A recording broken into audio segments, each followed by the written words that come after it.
The boils were gone. Robin gazed at Marian.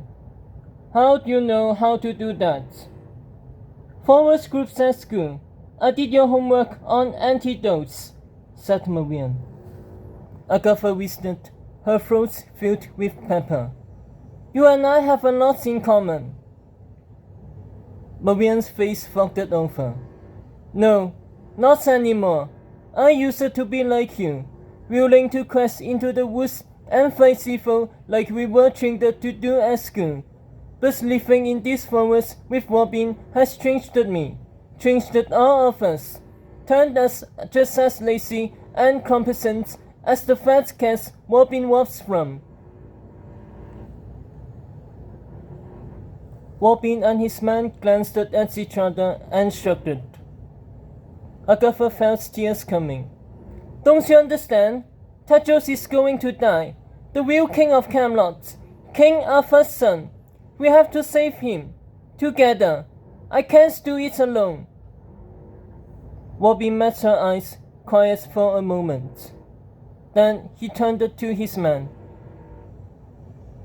All I need is one more man to say yes. He spoke firmly. If any of you wants to ride and take on the king, then we all ride as one. No man stands behind. Robin drew a deep breath. All in favor of joining Agatha in the fight, raise a hand. The men surveyed each other. No one lifted a finger. Stunned, Agatha spun to Maid Marian, whose back was turned while she put away beer mugs in the cupboard, as if Robin's words didn't apply to her.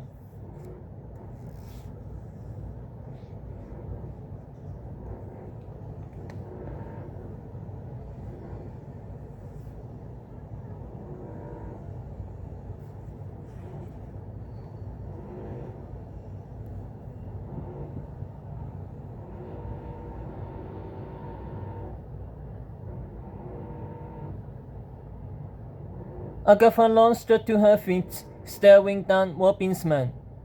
I get it. You came to Sherwood Forest to drink your booze and have your fun like overgrown boys. And sure, maybe you do wait the witch to give to the poor from time to time, believing it's all the good you need to do to avoid real responsibility. But that's not what good is. Good is about taking on evil whenever it raises, no matter how inconvenience. Good is about stepping up to face the truth. And here's the truth. There is a fake king ruling the woods, and we in this room are the only ones who can stop him. Will it be dangerous? Yes. Will we risk our lives? Yes. But good needs a hero, and sorry I have to finish my beer isn't a reason to stay behind. Because if you turn a blind eye now, believing the lion and the snake are not your problem, I assure you it's only a matter of time before they will be. Heat washed across her neck. So, I ask again, on behalf of King Tadros, your friend Dot, and the rest of my quest team who need you in order to stay alive, all those in favor of riding out to Camelot beside me and Robin. She closed her eyes and said a silent prayer. Raise your hands now.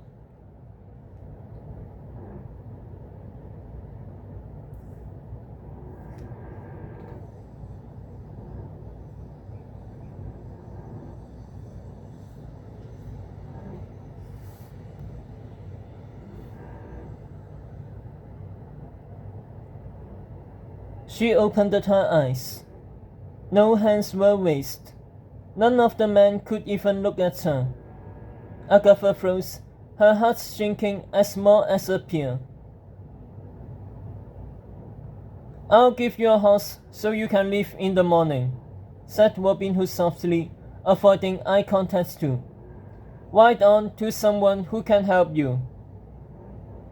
Agatha glared at him, red-faced. Don't you understand? There isn't anyone else. She wheeled to Marian for one last appeal. But there was no one behind the bar, its namesake already gone.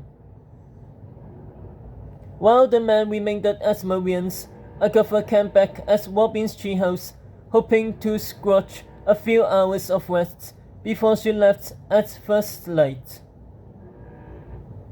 But she couldn't sleep.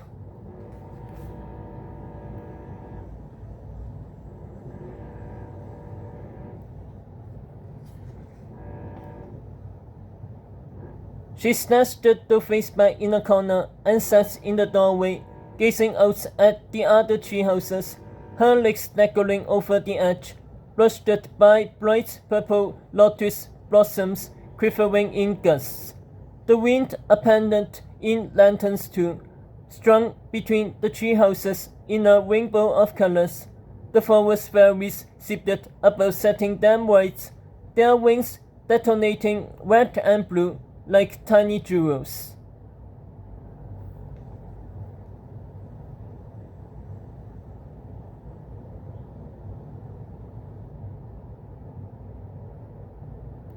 The last time Agatha was here, it had all felt so magical and safe, a protective bubble set off from the chaos of real life. But now the whole place felt callow, insidious even. Dark things were happening in the woods, and here in Sherwood Forest, purple lotuses luminesced, and the houses still glowed bright, their doors wide open.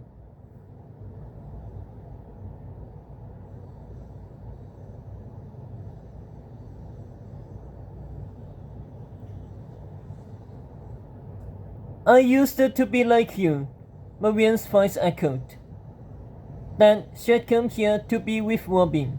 She had come here for love, a love that has sealed her off from the world and made time stand still. Isn't that what true love wanted in the end? To hide away in paradise. After all, if she and Tedros had hidden away, they never would have had to lead Camelot. If she and Tedros had hidden away, he never would have heard her tell Sophie that he had failed at his quest as king. They'll still have their ever after. They'll still have their perfect love.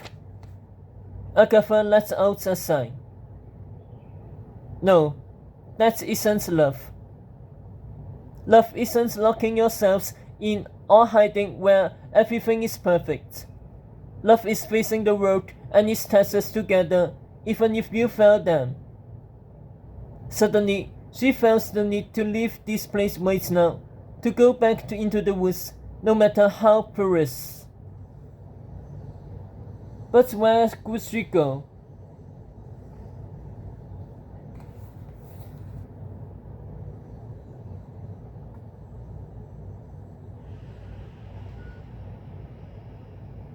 She was so used to taking care of things herself.